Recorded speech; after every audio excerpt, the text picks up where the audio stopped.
नमस्कार मित्रांनो, मी स्वाती तोरसेकर. एशा पृथ्वीमध्ये तुमचं स्वागत करते. आज 3 नोव्हेंबर 5 नोव्हेंबरला अमेरिकेमध्ये निवडणूक होणार आहे, म्हणजे मतदान होणार आहे आणि त्यानंतर लगेचच तिथे मतांची मोजणी सुरू होते आणि एकंदरीतच ट्रेंड कसे आहेत याची माहिती सुद्धा बऱ्यापैकी लवकर येऊ लागते. खास करून अमेरिकेमध्ये अशी एक पद्धत आहे, त्याला अर्ली व्होटिंग असं म्हणतात आणि प्रत्यक्ष मतदानाच्या दिवसापर्यंत ज्यांना थांबायचं नसतं आणि ज्यांना मत द्यायचं असतं, त्यांच्यासाठी सुद्धा विविध राज्यांमधून तशी सोय केलेली असते. बऱ्याच नागरिकांनी त्याचा लाभ घेतलेला दिसतो. दोन्ही पक्षाचे जे उमेदवार आहेत, त्यांनी सुद्धा मतदारांना आवाहन करून अशा प्रकारे लवकरात लवकर मत देण्यासाठी प्रवृत्त केलेलं दिसतं. यावेळची निवडणूक जी आहे ही एक प्रत्येक निवडणूक वैशिष्ट्यपूर्ण असते अमेरिकेमध्ये अर्थातच. परंतु यावेळी काही वेगळे पायंडे पाडलेले आपण बघू शकतो. पहिली गोष्ट अशी मी म्हणेन, की कमला हॅरिस ह्यांची निवड खरं सांगायचं झालं तर संपूर्ण त्यांच्याच अर्थात देशाची जी परंपरा आहे त्यानुसार पहिल्यांदा पक्षांतर्गत निवड होते उमेदवाराची. म्हणजे एक डेमोक्रॅटिक पक्ष समजा आपण घेतला, तर त्याच्यामध्ये जे संभाव्य उमेदवार असतात, ते स्वतःला सादर करतात, आपली भूमिका मांडतात. मग पक्षाचे जे स्वतःचे सभासद असतील, मतदार असतील, त्यांनी जर का अमुक उमेदवाराला निवडून दिलं, तर मग तो पक्षाचा उमेदवार म्हणून त्याला एक शिक्कामोर्तब मिळतं आणि ती जी गोष्ट आहे ती साधारणपणे नोव्हेंबरच्या अलीकडे म्हणजे जुलैच्या आसपास दोन्ही पक्ष जे असतात ते आपापला उमेदवार कोण आहे ह्याच्यावरती शिक्कामोर्तब करत असतात. यावेळची जर का तुम्ही निवडणूक बघितली, तर पूर्ण खरं सांगायचं झालं तर निवडणुकीच्या प्रचारासाठी म्हणून उमेदवार म्हणून उभे राहिले ते जो बायडेन आणि त्यांच्या जे डेमोक्रॅट पक्षामधले जे अनेक पर्याय उपलब्ध होते, त्या सगळ्यांमध्ये त्यांच्या मतदारांनी निवडलेला होता तो जो बायडेन हा उमेदवार निवडलेला होता. परंतु जून महिन्यामध्ये एक डिबेट झालं ट्रम्प आणि जो बायडेन ह्यांच्यामध्ये आणि मग त्या डिबेटमध्ये जो बायडेन हे मागे पडलेले दिसले. त्यांचा विशेष प्रभाव पडताना दिसत नाही म्हटल्यानंतर डेमोक्रॅट पक्षामध्ये एकच खळबळ उडालेली होती आणि अशा प्रकारे केवळ आपला उमेदवार जो आहे तो पुरेसा पडत नाही. म्हणून पक्षाचा पराभव व्हावा ही गोष्ट काही अनेकांना रुचली नाही. त्यामुळे बायडेन ह्यांच्यावरती पक्षांतर्गत दबाव पडत गेला आणि खुद्द नॅन्सी पेलोसी असतील, ओबामा असतील या सर्व लोकांनी त्यांना स्थिती समजून सांगण्याचा प्रयत्न केला. बायडेन यांच्या बाबत मी असं म्हणेन, की त्यांचा कारभार ही गोष्ट वेगळी बाजूला ठेवा तुम्ही. परंतु व्यक्तिशः एक अनुभवी राजकारणी ते जरूर आहेत. परंतु वयानुसार ज्या काही मर्यादा येतात माणसाच्या कामावरती आणि त्या भार सहन करण्यावरती, ते सगळ्या ज्या गोष्टी आहेत त्या बायडेन ह्यांच्यावरती आपण बघू शकत होतो त्याचा प्रभाव आणि म्हणून त्यांना पक्षानेच समजून सांगण्याचा प्रयत्न केला, की ह्या तुमच्या वाढत्या वयानुसार हा ताण सहन करणं तुम्हाला कठीण होणार आहे. तेव्हा तुम्ही स्वतःहून ह्या शर्यतीमधून माघार घ्यावी. आणि मग पक्षाचं जे म्हणणं आहे, ते म्हणणं ऐकून जो बायडेन यांनी माघार घेतली. त्यानंतर पक्षाची कुठचीही प्रायमरी न लढलेल्या अशा कमला हॅरिस यांना उमेदवार पदाची जी विजयश्री म्हणतो आपण, ती त्यांच्या गळ्यामध्ये पडली असेल. पक्षाने त्यांचं नाव जे आहे ते फायनल केलं, मुकरर केलं आणि त्यानंतर कमला हॅरिस ह्या शर्यतीमध्ये उतरल्या. अमेरिकेची जर का निवडणूक तुम्ही बघाल, तर ही गोष्ट अतिशय कठीण असते. म्हणजे जूनच्या एंडला म्हणा किंवा जुलैमध्ये त्यांचं नाव निश्चित व्हावं आणि काही महिन्यामध्ये त्यांनी राष्ट्राध्यक्ष म्हणून आपले विचार काय आहेत ते जनतेसमोर मांडावे. ही अतिशय कठीण गोष्ट असते. कारण उरलेले जे उमेदवार असतात, ते त्या अगोदरची 2 ते 3 वर्ष तयारी करत असतात. अमेरिकेमध्ये ज्या समस्या आहेत, मग त्या आर्थिक समस्या असतील, त्या सुरक्षेशी निगडीत समस्या असतील, की परराष्ट्राशी संबंधित समस्या असतील, ह्या सर्वांवरती जो संभाव्य उमेदवार असतो, तो सर्वतोदूर विचार करून आपली एक विचारधारा ठरवतो 4 वर्ष जर का मला तुम्ही संधी दिली, तर मी काय-काय करणार आहे याचा विस्तृत एक आढावा तयार करतो आणि मग जनतेसमोर जात असतो. हा सगळा वेळ कमला हॅरिस यांना मिळाला नाही. अत्यंत थोडक्या वेळामध्ये त्यांना हे सगळं करावं लागलं आणि त्याच्यामध्ये त्यांना वारंवार सांगावं लागत होतं, की मी म्हणजे जो बायडेन नाही. माझा प्लॅन जो आहे तो जो बायडेन यांच्या प्लॅनपेक्षा कसा वेगळा आहे, हे त्यांना ठासून सांगावं लागलं. ही एक त्यांच्यासाठी असलेली थोडी त्रुटी होती, कारण त्यांना वेळच मिळाला नाही असं म्हणून. दुसरी त्रुटी त्यांच्यासाठी अशी होती, की जो बायडेन यांच्या राज्यकारभारावरची जी नापसंती होती, असंतोष होता मतदारांमधला, तो सर्व असंतोष जो आहे, तो कमला हॅरिस यांच्या डोक्यावरती आला आणि त्या सगळ्यामधून आपण कसा मार्ग काढणार हे त्यांना सांगावं लागत होतं. वारंवार त्याच्यामध्ये त्या कधी यशस्वी ठरल्या, कधी अपयशस्वी ठरल्या, अपयशी ठरल्या. त्यामुळे आपण बघतो की कमला हॅरिस ह्यांचं जे उमेदवारी आहे, त्याच्यामध्ये त्यांच्यासाठी ह्या 2 गोष्टी ज्या आहेत, ह्या वेगळ्या होत्या. त्यांची तयारी नव्हती त्या सगळ्यासाठी, परंतु त्यांना उतरावं लागलं. तरी देखील मी म्हणेन, की त्यांनी अतिशय धैर्याने आणि कौशल्याने आपली मोहीम राबवलेली दिसते. एक महिला आहेत, कृष्णवर्णीय महिला आहेत म्हणून त्यांचं जे उमेदवारी आहे त्याला सुद्धा खूप महत्त्व आहे अमेरिकेच्या पार्श्वभूमीवरती. तर अशी एक हॅरिस यांची ही सगळी कथा. दुसऱ्या बाजूला आपण बघतो ट्रम्प ह्यांनी 20 साली ते हरले तेव्हापासूनच ठरवलेलं होतं, की पुन्हा एकदा निवडणुकीच्या रिंगणात उतरणार. तुम्ही बघाल तर ट्रम्प यांचं वय सुद्धा असं असेल, की ते जेव्हा ही 4 वर्ष पूर्ण करतील, तेव्हा ते 82 वर्षाचे असतील आणि त्यांचंही वय जे आहे, ते सरकतं आहे. वाढत्या वयोमानानुसार ज्या काही मर्यादा येतात, त्या त्यांच्यावरती सुद्धा येणार आहेत. पण त्यांना 4 वर्ष तयारी करण्यासाठी वेळ मिळाला. आपण पुढच्या 4 वर्षामध्ये काय करणार ह्याच्यावरती विस्तृत विचार करून एक उपाययोजना असतील किंवा आपली कार्यशैली ही लोकांसमोर सादर करण्यासाठी त्यांना पुरेसा संधी, वेळ सगळं मिळालेलं आहे ह्याच्याबाबत काही वाद नाही. असं म्हटलं जात होतं, की ट्रम्प हे मुळातच रिपब्लिकन पक्षामध्ये सुद्धा लोकप्रिय नाहीत आणि त्यांच्यावरती पक्षामधून पक्षांतर्गत लोकशाहीच्या मार्गाने जाऊन पक्ष त्यांचं नाव मुक्रर करील ह्याची शक्यता सुद्धा अतिशय कमी आहे असं म्हटलं जात होतं. परंतु त्या सगळ्यावर मात करून ट्रम्प पुढे गेले आणि पक्षांतर्गत मात्र त्यांचं नाव सगळ्यात वरती होतं. मला वाटतंय 50 ते 60% वर पसंती मतदारांनी त्यांच्याकडे सातत्याने दाखवली. उरलेले जे उमेदवार होते, ते उरलेल्या 40% मध्ये स्वतःला सामावून घेत होते. त्यामुळे ट्रम्प हे निर्विवाद उमेदवार म्हणून पुढे आले खरे.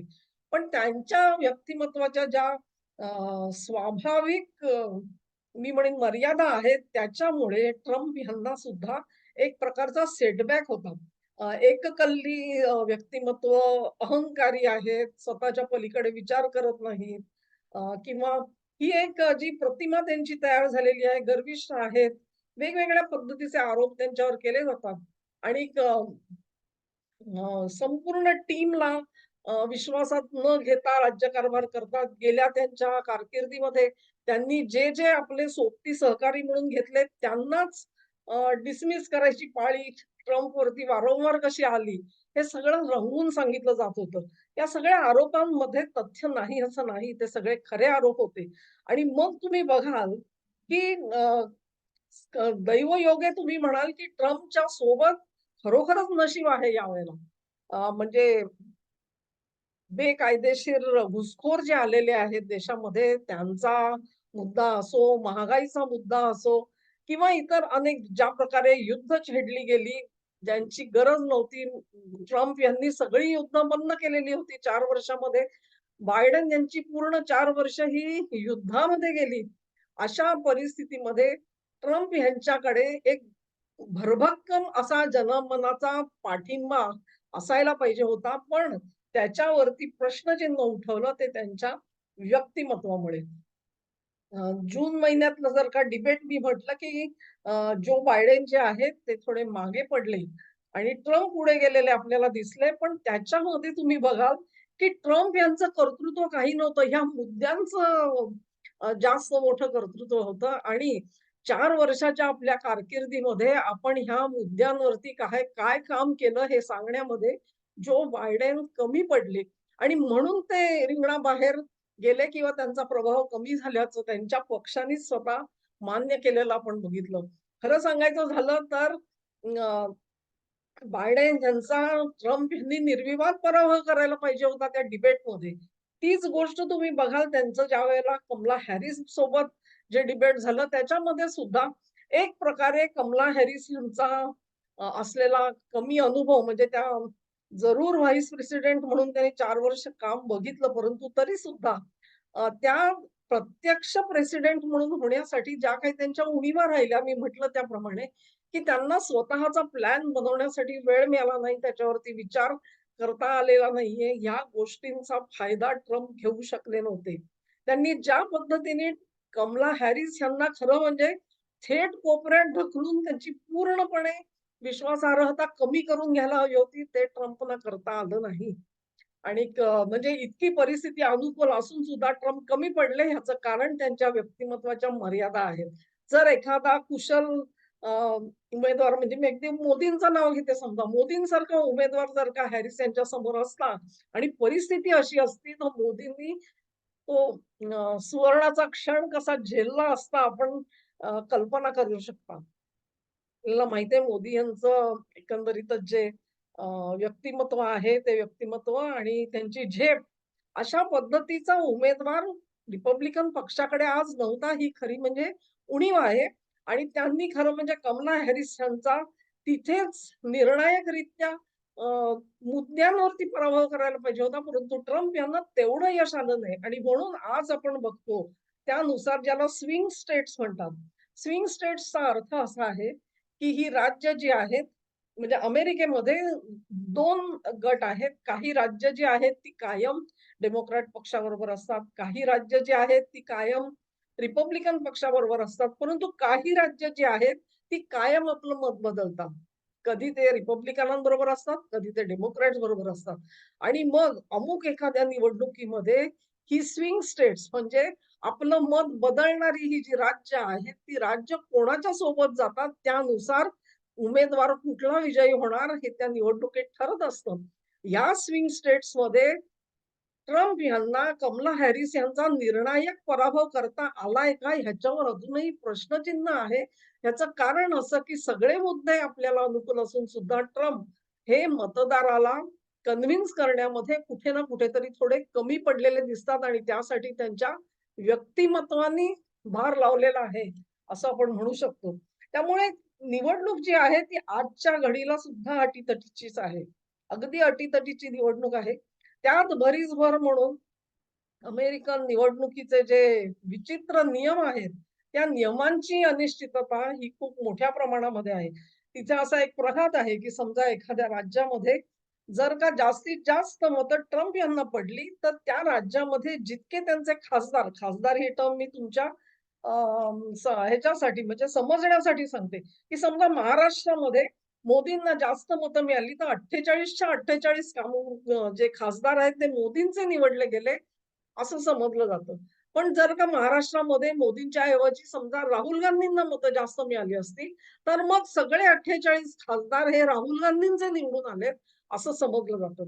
पण हा जो नियम आहे, हा नियम लिखित स्वरूपामध्ये फक्त काही राज्यांमध्येच आहे. अशा पद्धतीचा लिखित नियम अनेक राज्यांमध्ये अजूनही नाही. त्यामुळे अशा राज्यांमध्ये नेमकं काउंटिंग जे आहे किंवा खासदारांची संख्या जी आहे, ती कशी घेतली जाईल, हे त्या राज्यामधल्या शिफारसीवरती अवलंबून असेल. म्हणजे या निवडणुकीनंतर समजा असं झालं, की एखादं स्विंग स्टेट घेऊ आपण. न्यूयॉर्क सारखं स्विंग स्टेट आहे, ज्याच्यामध्ये समजा ट्रम्प ह्यांना जास्त मतं मिळाली. तर न्यूयॉर्कची जी मतं आहेत, ती सगळी मतं म्हणजे जे खासदार हे ट्रम्पना मिळायला पाहिजेत. पण जर का तिथल्या डेमोक्रॅट पक्षाच्या प्रशासनाने ठरवलं, की असं न करता समजा ट्रम्प यांना 60% मतं मिळाली, तर त्यांचे 60% खासदार, उरलेले 40% कमला हॅरिसना आम्ही देऊ. हे एक उदाहरण म्हणून देते आहे मी. अशा पद्धतीने जिथे लिखित स्वरूपाचा नियम नसेल, तशा जर का स्टेट्सनी असे निर्णय घ्यायला सुरुवात केली, तर नेमकं काय होईल? आजच्या आजपर्यंत जसा हिशोब मांडला जात होता, गणितं मांडली जात होती, ती सगळी विफल ठरतील आणि नवी परिस्थिती काय असेल, हे सगळं आपल्याला 5 नोव्हेंबर नंतरच बघायला मिळेल. काही राज्यांमध्ये मी म्हटलं तसं पेपर बॅलट अलाउड करतात. काही राज्यांमध्ये फक्त मशीन्स आहेत. या मशीन्सवरती आक्षेप आहेत कारण ते इंटरनेटला जोडता येतं. जे मशीन इंटरनेटला जोडता येतं ते हॅक होऊ शकतं. भारतामध्ये हीच परिस्थिती आहे. भारतामधली मशीन्स ही कशालाही जोडता येत नाहीत. त्यांना इंटरनेटशी जोडता येत नाही. त्यांच्यावरती आपण जे म्हणतो ब्लूटूथ आहे तेही ॲक्टिव्हेट करता येत नाही कारण त्याच्यामध्ये ती सोयच ठेवलेली नाहीये. भारतामधलं व्होटिंग मशीन हे एक प्रकारचं सुधारित कॅल्क्युलेटर आहे. त्याच्या पलीकडे काही नाही. कॅल्क्युलेटर जसं हॅक करता येत नाही, तसं व्होटिंग मशीन सुद्धा हॅक करता येत नाही, पण भारतामधलं. ती अवस्था अमेरिकेमध्ये आहे असं नाही.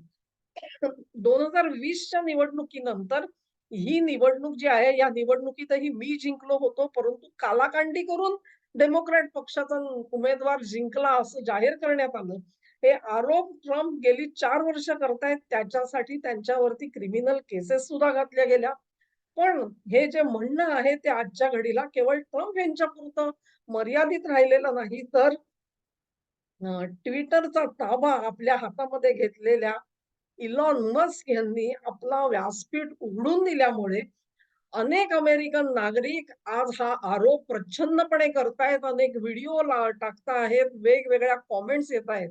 तेव्हा अमेरिकेमध्ये खूप मोठ्या प्रमाणावरती अशा सगळ्या ज्या धांदली होतात, त्याचं रेकॉर्डिंग होताना दिसतंय, डॉक्युमेंटेशन होताना दिसतंय. त्याचा प्रत्यक्ष लाभ कुठल्या उमेदवाराला मिळणार आहे, हे आपण आत्ता सांगू शकत नाही.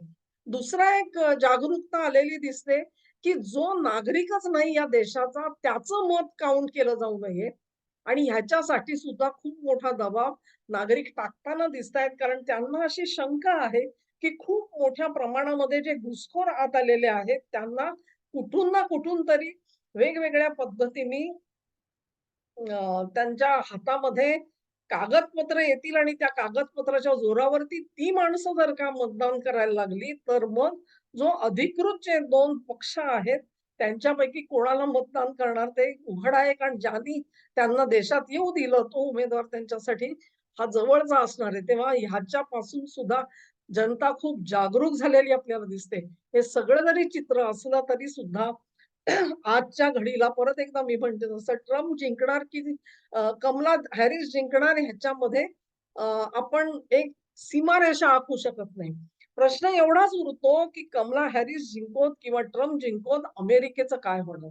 ज्या पद्धतीमध्ये अमेरिका ही 2 गटामध्ये विभागली गेलेली आहे, ते विभाजन जे आहे ते अतिशय तीव्र आहे.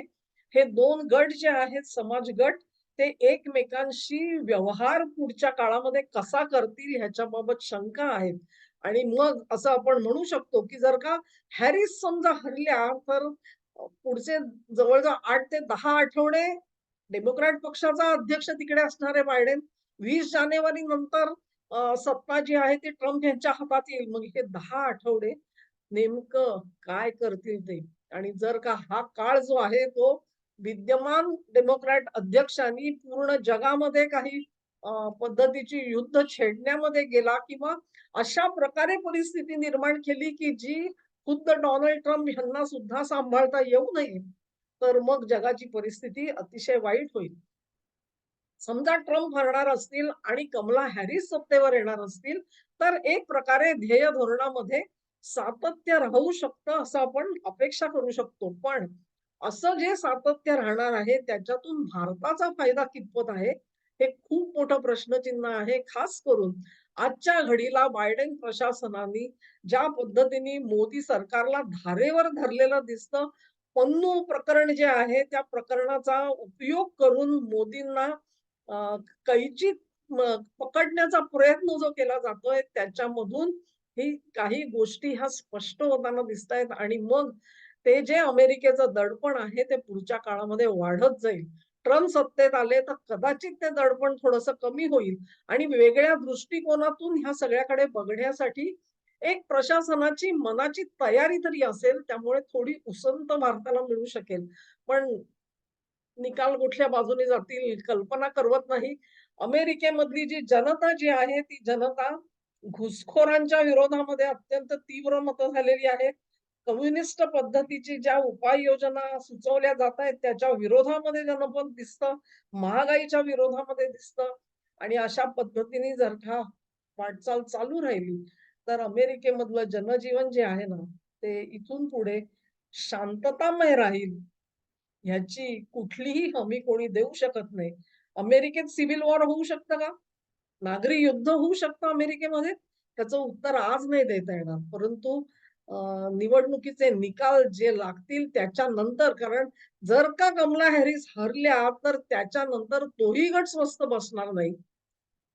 ट्रम्प हरले तर तोही गट स्वस्थ बसणार नाही आणि एक प्रकारे अस्थिरतेचं जे वातावरण आहे ते सगळ्यात पहिल्यांदा अमेरिकेला जगामध्ये भोगावं लागणार आहे आणि ह्यामध्ये मग त्यांची जी धोरणं आहेत, मग ती सुरक्षेची धोरणं असो, परराष्ट्र धोरण असो, जागतिक प्रश्नांकडे बघण्याचा दृष्टिकोन असो, या सगळ्यावरती खूप मोठं प्रश्नचिन्ह लागणार आहे आणि म्हणून मी म्हणते कमला हॅरिस जिंकल्या किंवा ट्रम्प जिंकले तरी सुद्धा अमेरिकेसमोर कठीण समय आलेला आहे. धन्यवाद. मित्रांनो, हा व्हिडिओ तुम्हाला आवडला असेल अशी आशा करते. तुम्हाला आवडला असेल तर हा व्हिडिओ लाईक करा, लिंक शेअर करा, चॅनेलला सबस्क्राईब करा आणि माझ्यासोबत तुमचं सहकार्य कायम राहू द्या.